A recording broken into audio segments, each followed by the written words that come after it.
அடுத்தடுத்து 3 கொலைகள், மிரட்டி எடுக்கும் ரவுடிகள். மதுரையில் நடப்பது என்ன?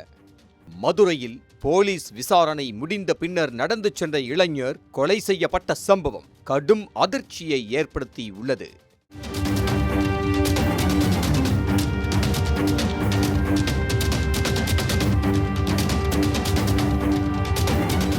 மதுரை சோலையழகுபுரம் பகுதியைச் சேர்ந்தவர் மணி என்ற கிரைம் மணி. இவர் மீது பல்வேறு வழக்குகள் நிலுவையில் உள்ளன. சரித்திர பதிவேடு குற்றவாளி என்பதால் காவல்துறையினரின் தீவிர கண்காணிப்பில் இருந்து வந்தார். நேற்றிரவு மணியும் அவரது நண்பரான திவாகரும் அந்த பகுதியில் உள்ள டாஸ்மாக் கடையில் மது குடித்துவிட்டு பைக்கில் சென்றுள்ளனர். அப்போது அவர்களின் பைக்கை தடுத்து நிறுத்தி காவல்துறையினர் சோதனை செய்து விசாரணை நடத்தினர்.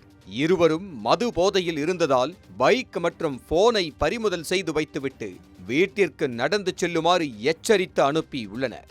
இதனைத் தொடர்ந்து இருவரும் நடந்து சென்றபோது இருவருக்கும் இடையே வாக்குவாதம் ஏற்பட்டுள்ளது.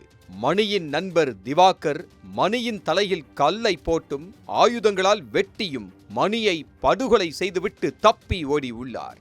இதுகுறித்து ஜெய்ஹிந்த்புரம் காவல்துறையினர் வழக்கு பதிவு செய்து விசாரணை நடத்தி வருகின்றனர். இதேபோன்று மதுரை சிந்தாமணி கண்ணன் காலனி பகுதியைச் சேர்ந்த முருகன் என்பவர் 2018ஆம் ஆண்டு நடந்த கொலை வழக்கு தொடர்பாக நீதிமன்றத்தில் ஆஜராகிவிட்டு வீடு திரும்பி உள்ளார். அப்போது வீட்டின் முன்பாக அவரை பின்தொடர்ந்து வந்த 4 பேர் கொண்ட மர்ம கும்பல் திடீரென முருகனை ஓட ஓட விரட்டி படுகொலை செய்துவிட்டு தப்பி ஓடினர். இது தொடர்பாக சிந்தாமணி காவல்துறையினர் விசாரணை நடத்தி வருகின்றனர்.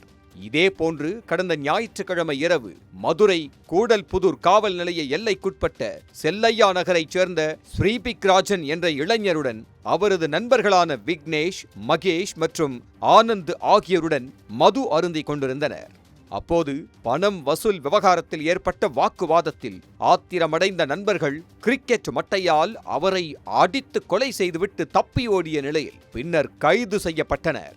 மதுரை மாநகரில் 24 மணி நேரத்தில் அடுத்தடுத்து மக்கள் நடமாட்டம் உள்ள இடத்தில் 2 கொலை சம்பவங்களோடு கடந்த 3 நாட்களில் 3 கொலைகள் நடைபெற்றுள்ளது மக்கள் மத்தியில் அச்சத்தை ஏற்படுத்தி உள்ளது.